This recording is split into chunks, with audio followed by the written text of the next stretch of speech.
Hello friends and welcome back to my channel.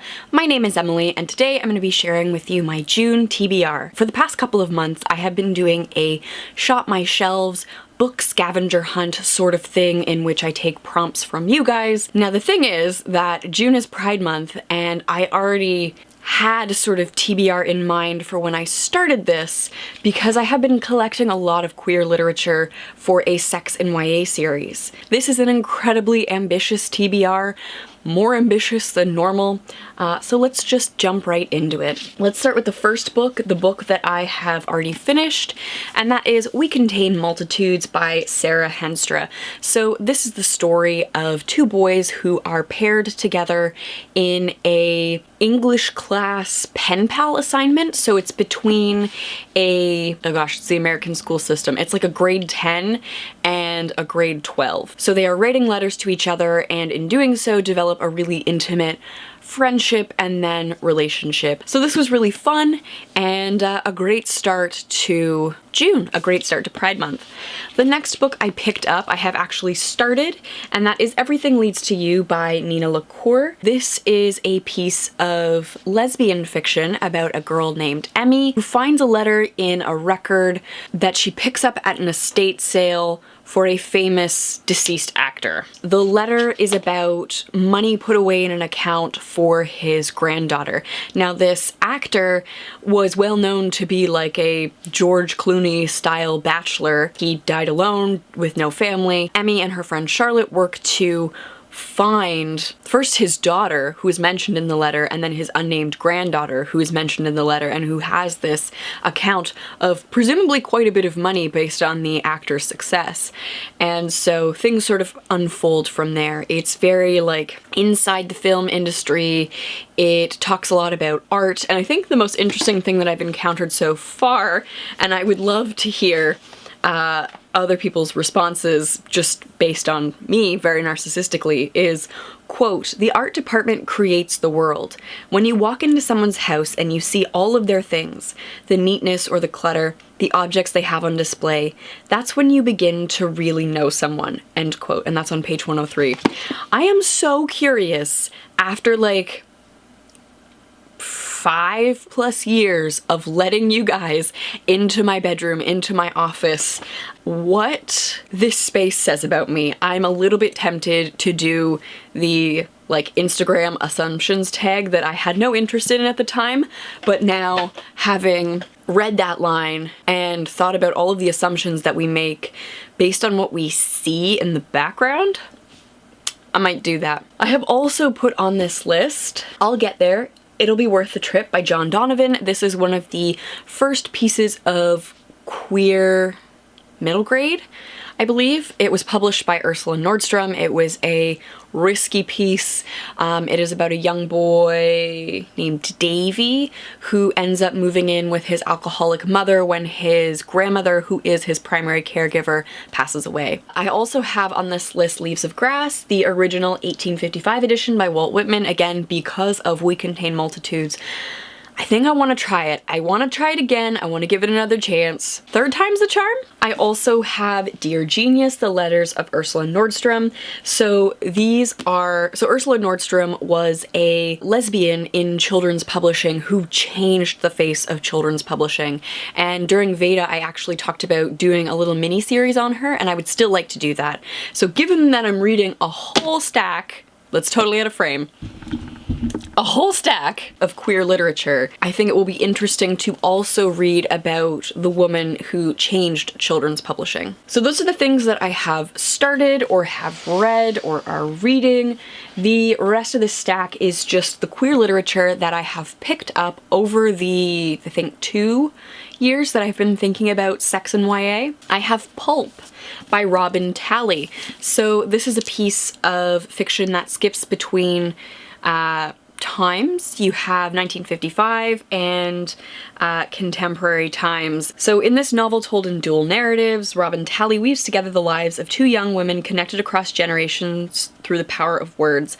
A stunning story of bravery, love, and how far we've come and how much farther we have to go. The idea of two perspectives from two different time periods is very interesting. Oh, I have another piece of adult literature here. I have Dude, Yura. Masculinity and Sexuality in High School by C.J. Pascoe. So this is a piece of nonfiction. This is about the difficult terrain of sexuality and gender identity in high school. So it's based on 18 months of fieldwork in a racially diverse working class high school.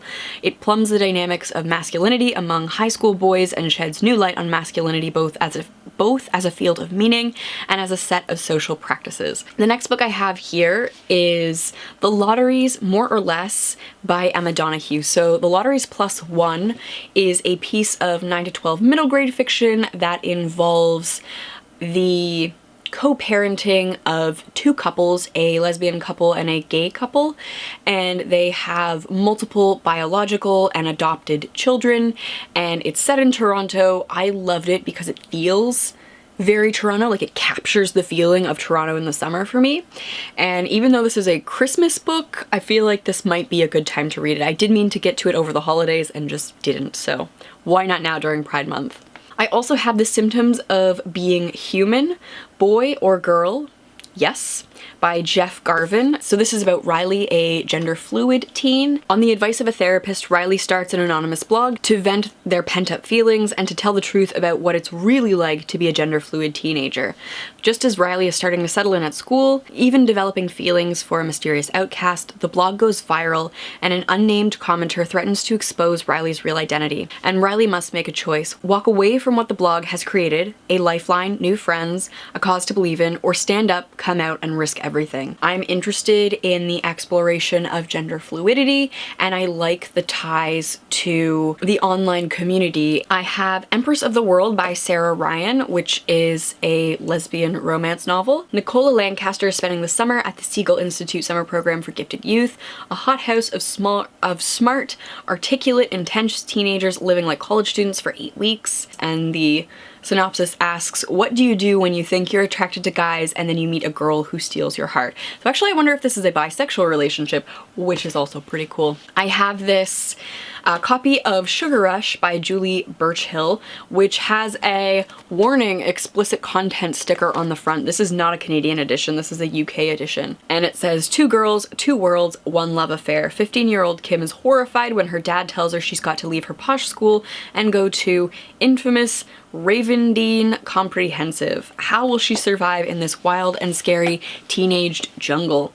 Then Kim meets the gorgeous Maria Sweet, also known as Sugar, Queen of the Ravers. Leaving her good girl past behind her, Kim finds herself falling under Sugar's spell and asking herself a disturbing question: has she fallen in love with her best friend? I think I'm most intrigued about the fact that there is an explicit content warning, and I am wondering what is so explicit about this. Like, I'm curious. Then I have a book that I picked up on one of my coworkers' recommendations, and it is Death Prefer Blondes by Caleb Roerig. As it turned out, a pissed off drag queen with a grappling hook was a force to be reckoned with. Crouched low between an SUV and a hybrid sedan on the 4th floor of a downtown Los Angeles parking garage, her blonde hair tucked away beneath a platinum wig, Margot Manning stared up at her best friend with a growing sense of concern. Axel Moreau, also known as Liesl von Tramp, towered above her, his knuckles white around the stock of a crossbow onto which the dangerously sharp tool was mounted, his extravagantly beautiful face drawn into a furious scowl. This just sounds kind of bonkers. The next book I have here is a piece of middle grade fiction called Starcrossed by Barbara D. So this is a lesbian relationship in middle grade, and I believe it is based on the experiences of Dee's own daughter, who was questioning her sexuality. In a last-minute emergency, Maddie is asked to step in as Romeo opposite Jem as Juliet, just as Maddie's secret crush starts to become not so secret in her group of friends. So it sounds like a lot of fun. I had to order this online. I had to order Starcrossed Special online, but we, yesterday at work, actually got in a whole stack of a paperback edition of Starcrossed, which has a less juvenile looking cover. It's much more in line with, I feel like, a lot of the things that are coming out in publishing right now. I like the choice to remarket the book. Excited about that. The next book I have here is another piece of middle grade. It is Magnus Chase and the Gods of Asgard by Rick Riordan. So I have read the first book in the Percy Jackson series, and I wanted to read all of his books in publication order and then looked at just how many there were and then decided just to start with the one that has the character that I believe it's the second book that has won a Stonewall Award. Some of the other books in the series have the Stonewall Award crest on the front, so I've decided just to go for this. Fantasy, middle grade, I'm here for it. The last book I have here, I think I received an ARC for the first book in the series, Mask of Shadows by Lindsay Miller. This is the second book, the sequel to Mask of Shadows, which is Ruin of Stars by Lindsay Miller. So in that book we have a gender fluid hero, and while the plot wasn't anything special, I really liked the subversion of gender and sexuality in a fantasy space. Like, in many ways that was a book that I saw was using the genre tropes to its full advantage, and so I'm excited to get to this. I'm excited to see how Miller continues to flesh out this world. It's probably going to be a pretty kids lit focused month, but like, this is back to my academic roots. This is my area of expertise. It's my area that I love the most. I'm very much looking forward to this June TBR. I hope that you will stick around. If not, that's cool. Some other fun stuff will be coming your way throughout the month, so keep an eye out for that. Before we go, we have to thank my patrons. Thank you, patrons, for making videos like this and other projects possible.